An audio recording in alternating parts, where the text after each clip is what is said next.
Na dança pode? Será que pode mesmo? Está começando o Na Dança Pode, um podcast memorável para o nosso mundo da dança. Afinal de contas, queremos proporcionar muita comunicação e trazer conhecimento de verdade sobre dança para você. Prazer, eu sou a Giovana Pérez, bailarina profissional e comunicadora na dança e também a host do podcast Na Dança Pode, junto com a nossa parceira e co-host Jaque Coutinho. Eu sou a Jaque Coutinho, bailarina profissional, fisioterapeuta ortopédica e co-host do Na Dança Pode, junto com a G. Vem que o podcast é nosso!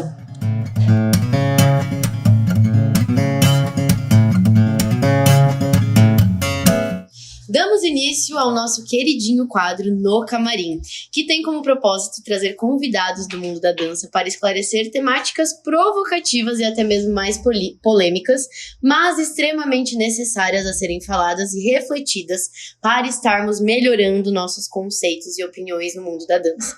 E para abrir com chave de ouro, estamos com a nossa co-host Jaque e com ela, Carol Paz de Barros, que é bailarina, mestranda em antropologia e além de ser criadora do Plano B Dança e escrever para o Portal Mood. Seja muito bem-vinda, Carol. Oi, menina. Olá! Prazer trazer você para falar, demais, né? Que a gente vai mandar brasa num temão polêmico aí. Sim. Que vai causar muita coisa, muitas questões, né? Mas a gente precisa tá trazendo, porque eu acho extremamente necessário a gente falar isso e botar essa voz pro mundo. Então, pra gente começar esse quadro, a gente propôs pra Carol um tema bem amplo, né? E ela nos devolveu aqui com algumas temáticas que ela acredita serem importantes. E através de 4 episódios, a gente vai estar espremendo essa laranja. Então, esse tema é amplo e a gente vai estar dividindo ele bonitinho. Então, hoje com a Carol, a gente vai conversar sobre inclusão na dança, através da diversidade de raça, etnia, identidade de gênero. Que temão, hein? Ele é bem amplo. Ele é bem amplo. Por isso teremos 4 episódios para conseguir falar aí sobre bastante coisa. Cá, conta pra gente um pouco o que significa inclusão e como trazer esse termo, né, pra dança. Então, quando a gente fala de inclusão, eu já vou começar problematizando esse tema. Vamos problematizar tudo, depois a gente soluciona. Porque a questão é a seguinte, vê se vocês concordam, não parece que quando a gente fala a palavra inclusão, parece que tem um grupo que lidera e que dá permissão para que outros possam entrar. Exato. Ou não. Totalmente. Parece um puxadinho ali, né? Parece que quase um puxadinho ali. Né? Totalmente. Então, mas assim, geralmente, né, quando as empresas, a gente vê falando de inclusão, tá falando de colocar maior número, assim, de indivíduos que tenham uma diversidade de gênero, de raça, de classe social. Uhum. Então, quando a gente está falando de inclusão na dança, acho que quer dizer que colocar nessas companhias oficiais, colocar nas escolas de dança, né, nesses lugares que são mais, vamos dizer assim, hegemônicos na dança, colocar também vozes dissidentes, né? As vozes que geralmente não são escutadas, ou os corpos que geralmente a gente não vê dançando no palco, né? Isso inclui sempre os menos privilegiados, né? Digamos assim. Aí sempre vai ter uma questão de poder, assim, né? Então, eu gosto de falar o que é um marcador social da diferença. Acho que é um conceito que a gente pode ter em comum, assim, pra gente começar essa conversa. Marcadores sociais da diferença são aquelas marcas que a gente tem no corpo e que vão impactar na nossa vida em sociedade. Então, acho que é mais fácil o exemplo mais óbvio seria a cor da pele, por exemplo. Então, dependendo da sua cor da pele, você vai ter mais acesso a alguns privilégios ou menos.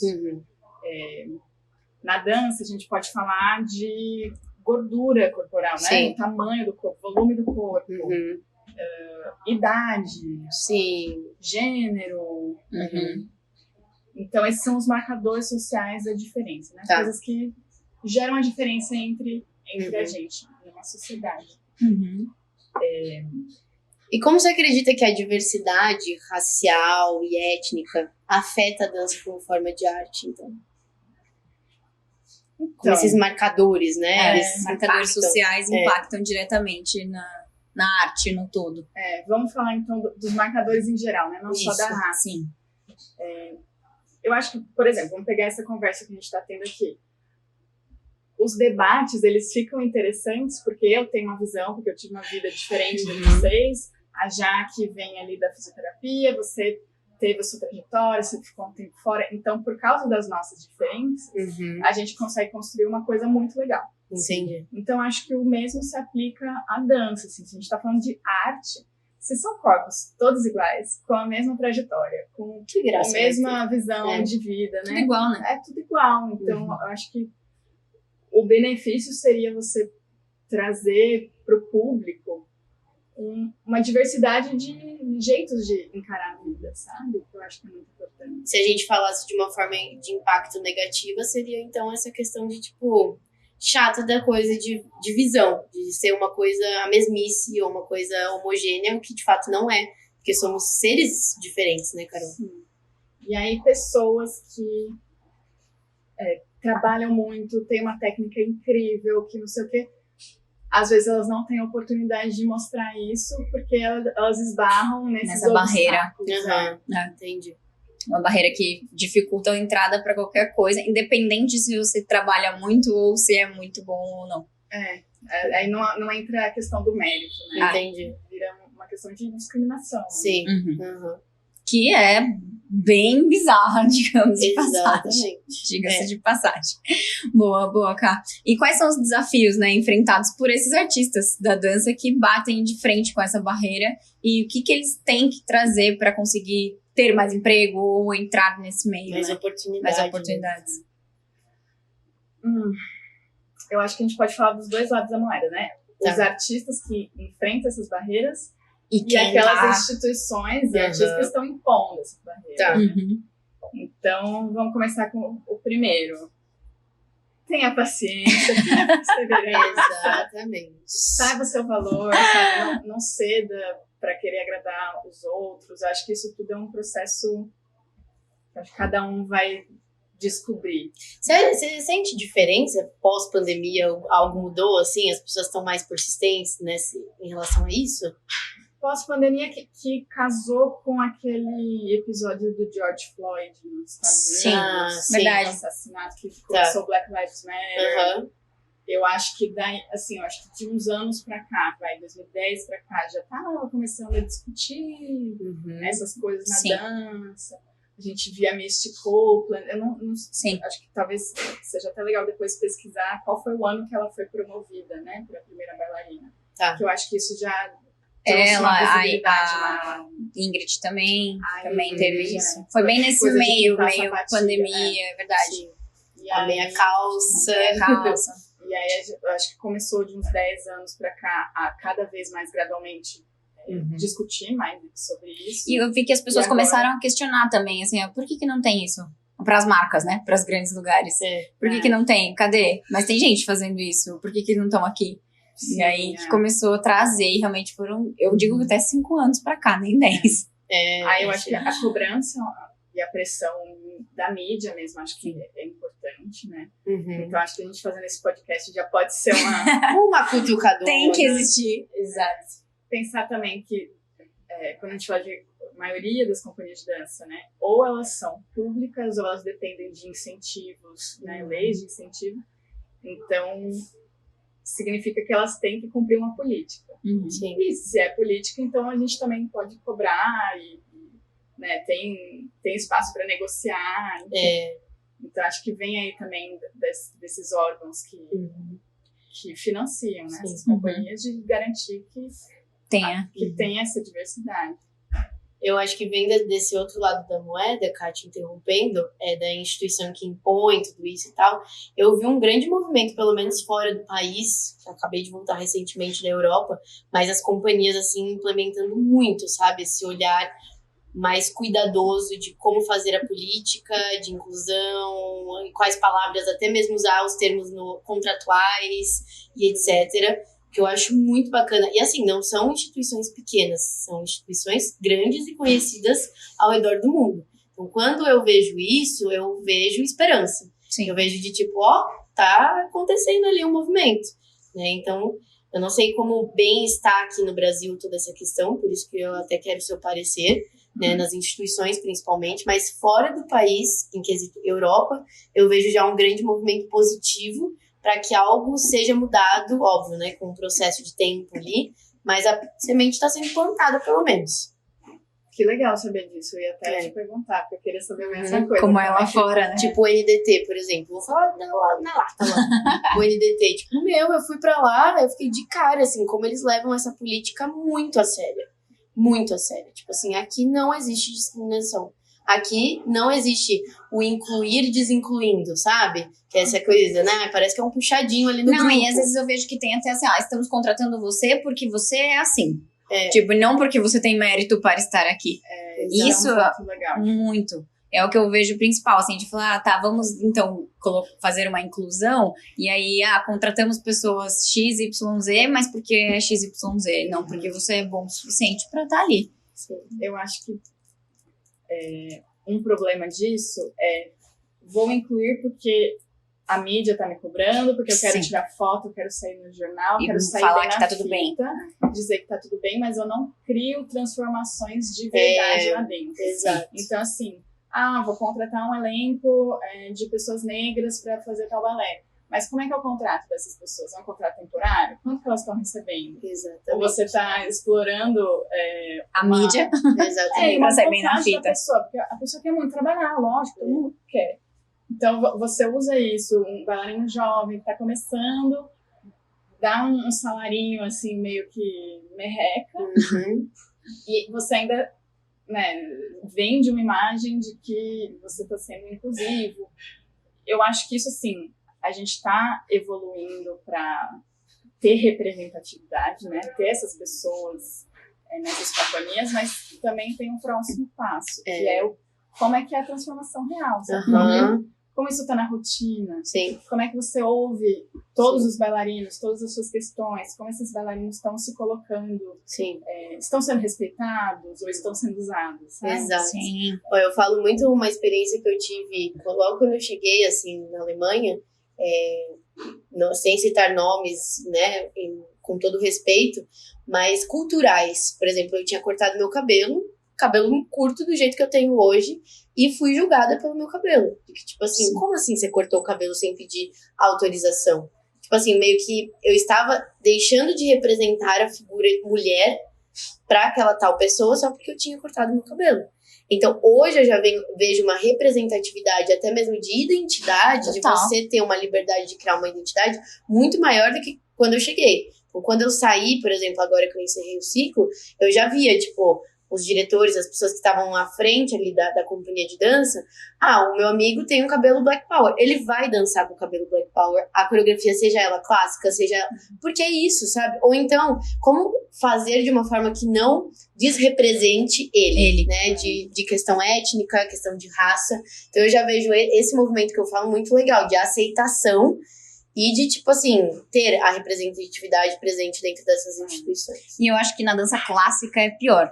É mais difícil isso. Na dança contemporânea ainda é mais fácil, mas na dança clássica, realmente, essa questão capilar em si, nossa, você precisa esconder quase. Como esconder? Ninguém te ensina a fazer isso, né? Porque já é toda uma estética que foi construída para pessoas brancas. E como lidar, Carol, com isso? Porque, por exemplo, eu tive recentemente uma experiência de estar conversando com uma pessoa da dança que muito mais velha que eu em termos de experiência e tudo mais, do meio clássico, e eu super respeito a opinião dela em questão de, por exemplo, não usar ela acha que tem que usar meia calça cor rosa, independente da cor da pessoa, porque é um balé de repertório, senão vai estar não representando a história, enfim, toda essa questão, né? Como lidar com isso? Tipo, os tempos mudaram e a gente precisa estar aberto à aceitação desse tipo de questionamento, ou a gente pode se flexibilizar e entender que é a escolha da pessoa não usar uma meia calça, por exemplo.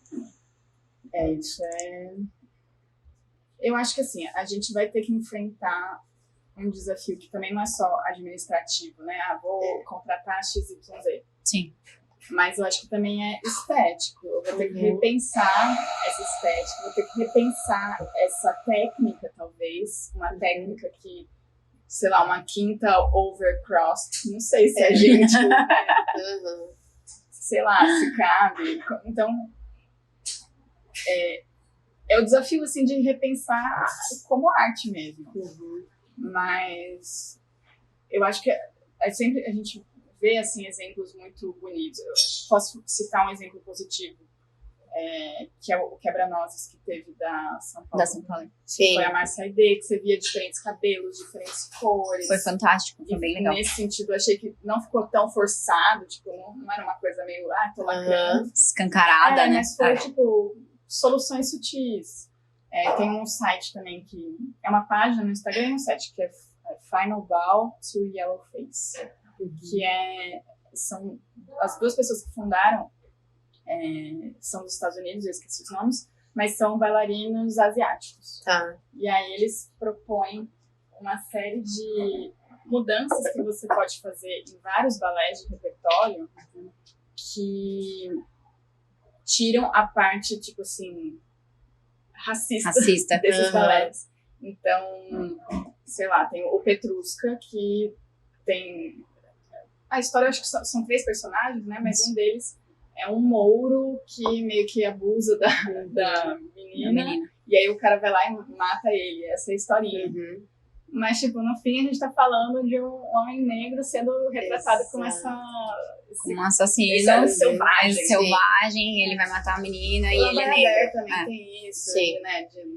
Entra lá a cena do... Gente, eu já dancei um balé, então vou fazendo meia-culpa.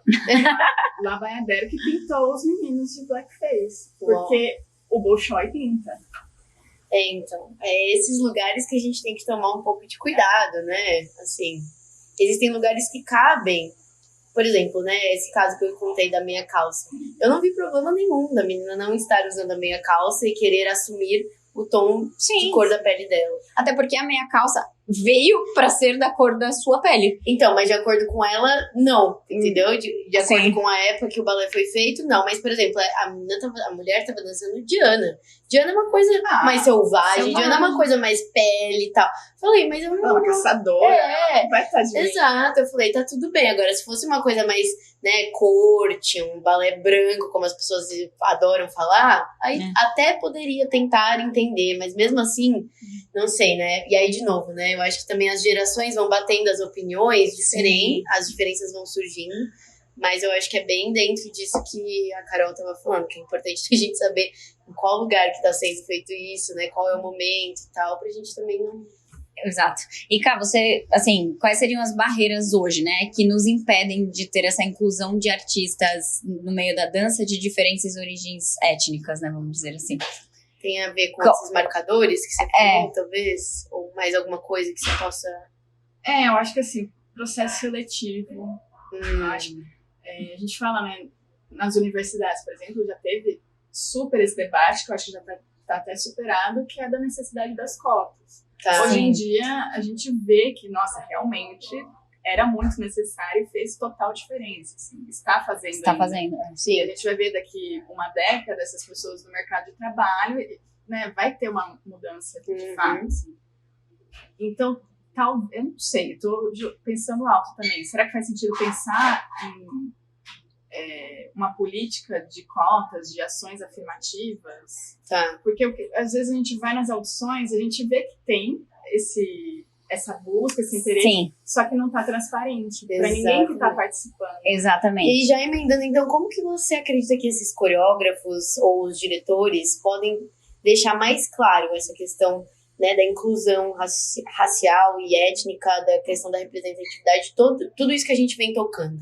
Como que você acredita que pode, então, ficar mais claro? E, puxando isso, né, eu vi que teve algumas audições, alguns grupos formados somente por pessoas negras, né?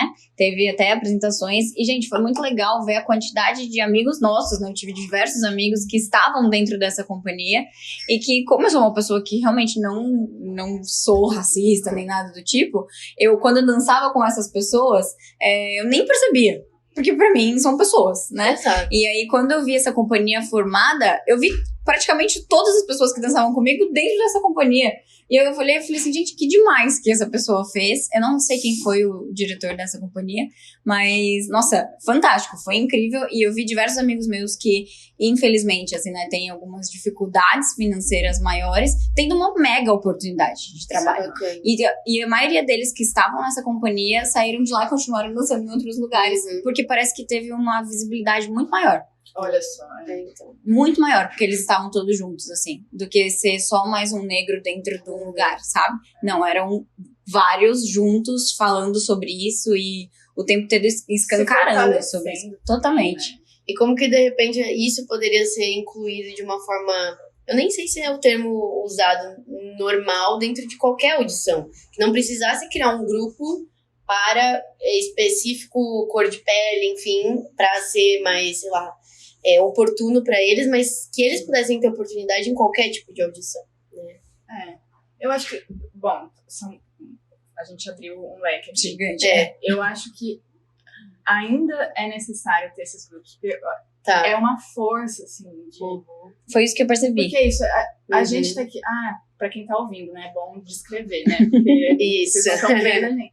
Somos 3 meninas brancas. Sim. De mais ou menos da mesma idade, mais ou menos com a mesma classe social. Exato. Então a gente tem, né, uma visão que tá ali um pouco no nosso mundinho, na nossa realidade. Então, quando essa galera se junta, tipo... A gente não sabe a força, a né? A gente aprende muito. Muito. Mas também a gente não sabe... da pele, no corpo, como que é, tipo, tá junto. Porque eu acho que também, quando você falou assim, que eu nem percebia que eu tava dessas pessoas negras, que eram pessoas... Mas talvez essas pessoas também estavam num processo de, tipo, estou num ambiente que é majoritariamente branco e eu não posso me empoderar dessa raça. Assim. Sim, então, também. Na antropologia a gente fala, né, que raça parece que é um conceito da biologia, mas ele é muito mais social do que biológico. Entendi. Então, por exemplo, aqui no Brasil a gente tem essa categoria do IBGE que é o pardo, né? Então o pardo, ele é negro, mas ele tem a pele clara, como é que é isso? E às vezes é muito mais da trajetória da pessoa, dela perceber de que, caramba, eu tô alisando meu cabelo há anos, eu tô querendo, tipo, me embranquecer pra estar dentro de uma estética que é padrão. Exatamente. E aí quando a pessoa se toca disso, por exemplo, eu acho que é a Iodele, não é? Acho que é. Se percebe isso, percebe, caramba, se eu usar aqui essa parte da cor da minha pele, eu acho que isso dá uma voz de liberdade até, tipo... Abre muito e aí, expressão, né? O que a gente tá falando, como é que a gente faz o balé que tem essas regras? Eu acho que já tem gente que tá aí investigando isso, sabe? Tem. Talvez... Mas acho que o nosso lugar de pessoas brancas é também romper esse pacto o pacto da branquitude, né? Tem esse conceito também que é usado, que é um pacto meio velado, assim, né? De tipo, às vezes é consciente, às vezes não é, mas de ir criando uma hegemonia, um domínio. Então, acho que da gente tá falando, da gente tá também numa posição, falando sobre isso, mas também na posição de escuta e de aprendizado é muito importante. Também pra gente entender que a gente tem um papel nisso. Né? Totalmente. E aí, voltando pra a questão inicial, se a gente for pensar, então, se não é um grupo formado específico pra essa raça, enfim, como vem sendo formado, né, a gente tocou aqui que é a importância disso, se é uma audição aberta pra todas as raças, todas as etnias, todo mundo, como que então deixar isso claro? Sabe, e incluso, e de uma forma que possa proporcionar oportunidade de uma forma que abrace mais, Carol. Não sei também. É uma coisa que talvez a gente pudesse levantar para refletirmos e pensarmos. Faria sentido colocar, tipo, na chamada da audição, procuramos pessoas de tal perfil. Exato. Sim. Talvez, né? Eu acho que isso geraria até menos frustração, às vezes. Tendo lá, procuramos pessoas nesse X perfil, porque às vezes você não passa numa audição e você nem sabe o porquê. E às vezes foi só por conta do seu perfil. Exatamente. Ou por conta realmente da sua escolha sexual. Que tem isso também. Tem também. Às vezes, o menino é muito afeminado, aí não passa. Eu ia falar até sobre essa questão da escolha, né, sexual em si, porque eu vejo que a sociedade gosta muito de viver em grupos, né? A gente busca grupos que a gente se identifique e que são pessoas normalmente que fazem ou estão fazendo pensando da mesma forma que a gente. Exato. E eu percebo muito o universo ballroom, assim, né? A galera transexuais, todos os binários, não binários e esse pessoal, todos juntos. E dificilmente a gente consegue trazer em outros meios. Então, eu vejo na dança clássica em si, né, tem bastante homossexual, mas na maioria das vezes, quando eles se juntam com outros homossexuais, eles se tornam muito mais fortes. Que é aquilo que a gente falou do racismo, a mesma coisa, né, dos negros. E isso acontece demais em todos os grupos. Mas por que tem que ser assim? Né? E tipo, eu acho muito bacana esses movimentos que eles se juntam e formam grupos potentes e muito fortes, mas como que poderia ser isso em um lugar comum qualquer, entendeu? De não eles só procurarem essas oportunidades específicas. Pra conseguir. Porque senão a gente acaba até se pondo, sei lá, eu consigo imaginar agora uma pessoa que se identifica, né, com essas, enfim, nem sei como bem dizer, assim, classificações, procurando mesmo, tipo, companhias que aceitem, sabe?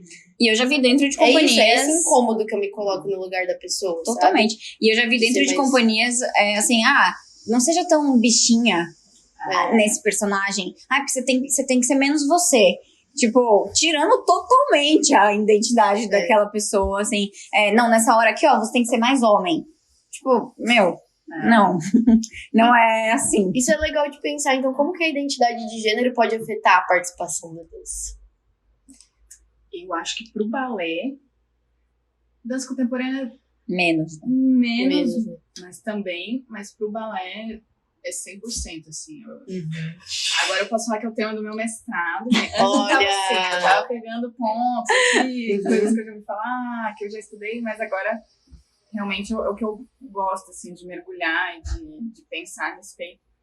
Mas, tipo assim, a técnica inteira, como a gente aprende hoje, é estabelecida entre o que é feminino e o que é masculino. E aí, às vezes, eu fico pensando, será que se a gente, desde o comecinho, ensinasse pontas para os rapazes... Aqui no Brasil, os rapazes começam mais tarde, né? Sim. Mas vamos pegar aquelas escolas modelo, assim, conservatório, que tem os menininhos lá de 8 anos. Se esses meninos aprendessem técnicas de pontas desde o começo, eles também estariam, tipo, no mesmo patamar, né? Nesse sentido. E a mesma coisa das mulheres. Eu lembro que eu tive uma época que eu era bolsista numa escola, lá na Ivara Lopes. E aí eu podia fazer todas as aulas que eu quisesse. Aí eu fazia aula do Eduardo Bones, que por algum motivo ou outro só tava indo rapaz. Sim. Era uma aula de noite, assim. Então ia muito, muito menino e eu, porque eu podia fazer. E aí a gente começou a fazer coisas de técnica masculina. E foi muito bom pra mim. Tipo, eu acho que eu aprendi a saltar ali. Antes não funcionava. E por que tem que ser ensinado diferente, né? Se o balé clássico é o mesmo. Exato. Ou quando fala, gente, agora, sei lá, sequência de saltos. Agora as meninas fazem isso, os meninos fazem... Exatamente. E a gente pode ver como a Carol acabou de falar, essas experiências com a técnica ou o que é mais fácil para o outro gênero, né? Quando a gente se propõe a fazer, ou quando a instituição nos abre essa oportunidade para testar, como isso pode ser benéfico, né? Quantos homens não usam ponta e relatam, nossa, meus pés, meus tornozelos ficam muito mais fortes, eu tenho uma outra percepção de equilíbrio, de controle. Então isso seria muito bacana, talvez, a gente pensar qual que seria o papel das instituições, das escolas em relação a isso, Carol.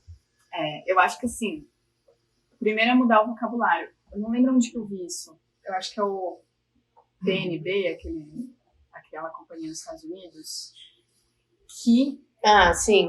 tirou o nome... Posso estar falando errado, hein, gente? Chequem aí na internet. Chequem, sempre. Mudou o nome da grade horária ali da escola, em vez de ter técnica feminina, técnica masculina, técnica de pontas, técnica de salto e giro. Awesome. E aí você decide qual você faz. E aí você decide qual você faz. E hoje eu vejo um empoderamento muito forte de ambos os lados. E tipo assim, quando falam, agora a combinação sequência para os homens. As mulheres vão lá e querem sempre fazer também. Ou o contrário, tipo, hoje vai ser uma barra voltada para pontas. E os rapazes calçando pontas. E até uma mudança de marcas, né? As marcas hoje não têm tamanho de sapatilha de pontas vendendo nas lojas.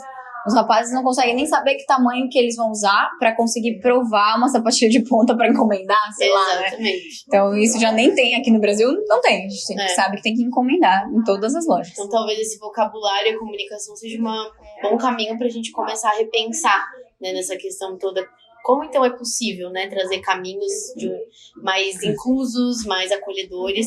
E para a gente encerrar, então, esse assunto que é muito amplo, mas que a gente está dando essa primeira pincelada, esse start, como podemos criar um ambiente seguro e acolhedor para esses dançarinos de todas as identidades de gênero, raça, etnias, enfim, Carol? Na sua opinião, como que a gente poderia fazer isso?